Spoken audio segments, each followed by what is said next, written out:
Social media Patel Prahladbhai. આજે આપણે બનાવીશું નાસ્તા માટે એકદમ બિસ્કિટ જેવી ભાખરી।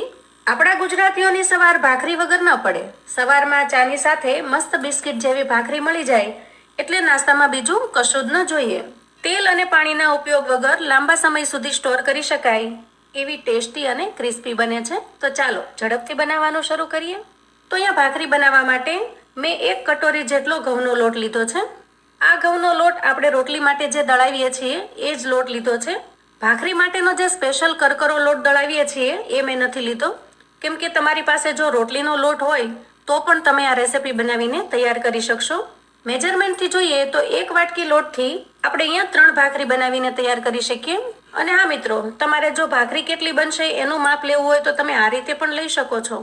જુઓ, આ રીતે કરશો તો તમને ખ્યાલ આવી જશે કે આમાંથી 3 ભાખરી બનશે। મેં જ્યારે નાના હતા ત્યારે મારા નાનીમાં આ રીતે અમને સમજાવતા।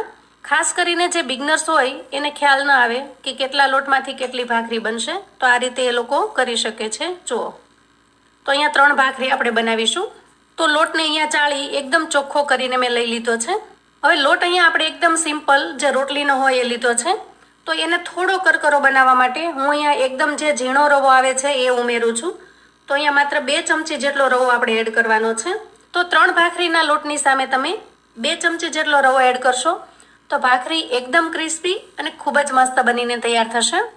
હવે રવાને આપણે લોટની અંદર સારી રીતે મિક્સ કરી લઈએ। આજે આપણે તેલ નાખ્યા વગર કે પાણીનો ઉપયોગ કર્યા વગર એકદમ બિસ્કિટ જેવી અને ખૂબ જ ક્રિસ્પી એવી ભાખરી બનાવીને તૈયાર કરીશું। રવાને મિક્સ કર્યા પછી આપણે એમાં એડ કરીશું 3 ચમચી જેટલું ઘી। તો આપણે અહીંયા મોણ તરીકે ઘીનો ઉપયોગ કરવાનો છે। ઘી નાખવાથી ભાખરીનો ટેસ્ટ એકદમ સરસ બની જાય છે અને વળી તેલના મોણ કરતાં ઘીનું મોણ નાખવાથી ભાખરી એકદમ ક્રિસ્પી પણ બને છે। અને ત્યાર પછી આપણે એડ કરીશું સ્વાદ પ્રમાણે મીઠું। તો તમને જેમ અનુકૂળ હોય એ પ્રમાણે તમે મીઠાનું પ્રમાણ રાખી શકો છો। હવે આ બધી જ વસ્તુને આપણે સારી રીતે મિક્સ કરી લઈએ।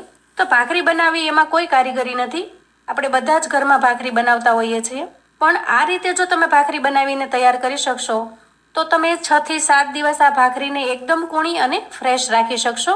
લાંબી મુસાફરીમાં જવું હોય અથવા તો પ્રવાસ પર્યટનમાં જવું હોય તો આ ભાખરી બનાવીને તમે સાથે લઈ જઈ શકો છો, કેમ કે 3 થી 4 દિવસ એનો ટેસ્ટ એવો ને એવો રહે છે। જેમ આપણે ઘરે ભાખરી બનાવી અને બીજે દિવસે વાસી થઈ જાય એવી નહીં થાય। એક વખત ચોક્કસથી તમે પણ બનાવીને જોજો, તમને આ રીત ખૂબ જ પસંદ આવશે। તો અહીંયા 3 ચમચી મોણ નાખવાથી ખૂબ સરસ મોણ લાગી ગયું છે।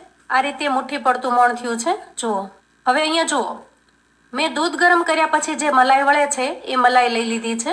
આ રીતે થોડી મલાઈ આપણે વાટકાની અંદર લઈ લેવાની અને જરૂર પ્રમાણે આપણે મલાઈનો ઉપયોગ કરવાનો છે। તો અહીંયા પાણીનો આપણે બિલકુલ ઉપયોગ નહીં કરીએ। આજે જે લોટ બાંધીશું એ મલાઈથી બાંધીશું। તો આ રીતે મલાઈ અને ઘીનો ઉપયોગ કરવાથી ભાખરી ખૂબ જ મસ્ત બને છે અને લાંબા સમય સુધી એકદમ ફ્રેશ રહે છે। તો આ રીતે આપણે 1-1 ચમચી મલાઈ ઉમેરતું જવાનું છે અને હાથની મદદથી મિક્સ કરતું જવાનું છે। ધીરે ધીરે જરૂરિયાત મુજબ તમે મલાઈ ઉમેરશો તો લોટ ઢીલો નહીં બને। તો અહીંયા હાથથી લોટને ખૂબ મસળીને બાંધવા કરતાં તમારે એકદમ પોચા હાથે લોટને બાંધવાનો છે। જો આ રીતે હાથને પોચો રાખવાનો છે। આપણે જે એકદમ પ્રેશર કરીને જે મુઠ્ઠી વાળીએ છીએ એના બદલે એકદમ પોચા હાથે લોટને બાંધવાનો છે। આ રીતે છૂટો છૂટો રહે એ રીતે, અને જરૂર પ્રમાણે મલાઈ એડ કરતું જવાનું છે। તો અહીંયા લોટ બાંધવા માટે અત્યારે આપણે જે મલાઈનો ઉપયોગ કરી રહ્યા છીએ એ એકદમ ફ્રેશ છે। સવારે જે દૂધ ગરમ કર્યું હોય એની જ મલાઈ મેં લીધી છે। તો વાસી મલાઈનો ઉપયોગ બિલકુલ નહીં કરશો, કેમ કે વાસી મલાઈનો ઉપયોગ કરશો તો આ ભાખરીની અંદર વાસ આવી જશે। તો લોટ બાંધવા માટે તમારે અહીંયા વાસી મલાઈનો બિલકુલ ઉપયોગ કરવાનો નથી। એકદમ ફ્રેશ તાજું દૂધ જે ગરમ કર્યું હોય એ જ મલાઈ તમારે ઉપયોગમાં લેવાની છે। હવે જુઓ, આપણી પાસે જે મલાઈ હતી એનાથી આટલું જ બાઇન્ડિંગ આવ્યું છે। હજી લોટ થોડો કોરો લાગે છે તો જરૂર લાગે તો આપણે એમાં થોડું દૂધ એડ કરવાનું છે। તો તમારી પાસે મલાઈનું પ્રમાણ ઓછું હોય તો આ રીતે થોડું દૂધ એડ કરીને પણ તમે લોટ બાંધી શકો છો। અહીંયા મેં 4 થી 5 ચમચી જેટલું વધારાનું દૂધ એડ કર્યું છે અને અહીંયા લોટની કન્સિસ્ટન્સી તમે જોઈ શકો છો। જુઓ, આપણને દેખાવમાં એમ લાગશે કે લોટ એકદમ સૂકો સૂકો છે, પણ જો આ રીતે કરશો તો ખ્યાલ આવશે। જુઓ,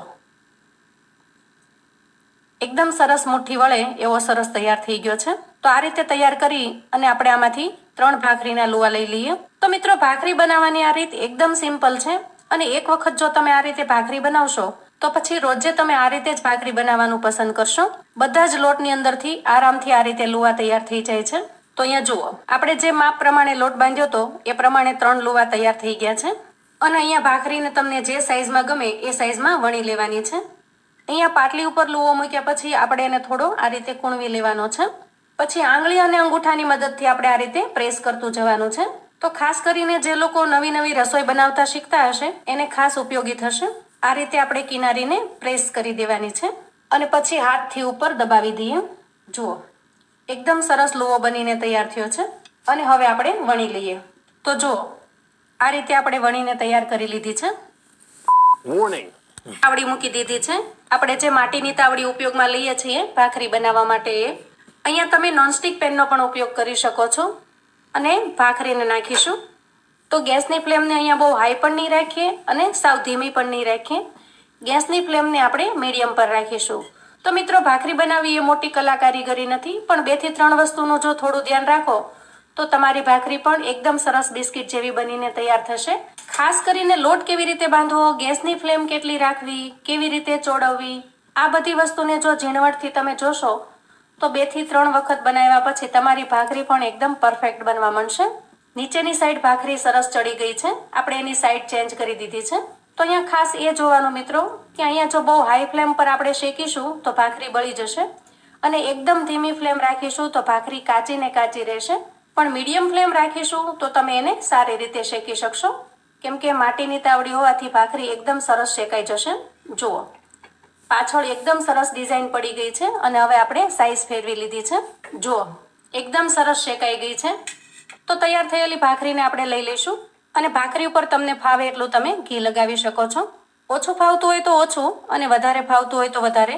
પણ ખરેખર આ ભાખરીની અંદર જો ઘી થોડું વધારે લગાવશો આ રીતે ખાડા પાડીને તો ભાખરી એકદમ ટેસ્ટી, ખૂબ જ લાજવાબ બને છે. તો જુઓ, એકદમ સરસ ભાખરી બનીને તૈયાર થઈ ગઈ છે. આ રીતે હવે બાકીના લુવામાંથી પણ આપણે ભાખરી બનાવીને તૈયાર કરી લઈએ. તો જુઓ, અહીંયા આપણે 3 ભાખરીને બનાવીને તૈયાર કરી લીધી છે. એકદમ ક્રિસ્પી અને ખૂબ જ મજેદાર બની છે. અને અહીંયા તમે એની ડિઝાઇન પણ જોઈ શકો છો. જુઓ, જેવી રીતે ભાખરીનો લુક એકદમ સરસ છે એવી જ રીતે એનો ટેસ્ટ પણ ખૂબ જ સરસ છે અને એકદમ સરસ બિસ્કિટ જેવી બનીને તૈયાર થઈ છે. અહીંયા તમે જુઓ, અડો ત્યાં જ એમાંથી બટકું પડી જાય છે. જુઓ, અહીંયા હું તમને તોડીને બતાવું. જુઓ, હાથમાં લેતા જ એકદમ સરસ ભૂકો થઈ જાય છે અને એકદમ સરસ ક્રિસ્પી બની છે.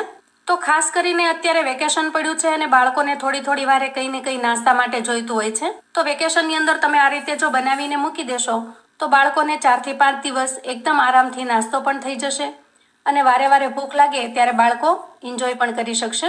તો બહારથી મોંઘા બિસ્કિટ લાવીને ખવડાવવા કરતાં આ રીતે બિસ્કિટ ભાખરી બાળકોને પસંદ પણ ખૂબ જ આવશે અને તમે ઘરે બનાવેલી હોવાથી એકદમ હેલ્ધી પણ બની રહેશે. આ ભાખરીનો ટેસ્ટ આપણે જે રૂટીનમાં ભાખરી ખાઈએ છીએ એના કરતાં સાવ અલગ છે, જેથી તમે એને ચા સિવાય એમનેમ નાસ્તામાં પણ ઉપયોગમાં લઈ શકો છો. તો મિત્રો, આવું અવનવું જાણવા માટે અને મને સપોર્ટ કરવા માટે ચેનલ પર જો તમે નવા છો તો ચેનલને સબસ્ક્રાઈબ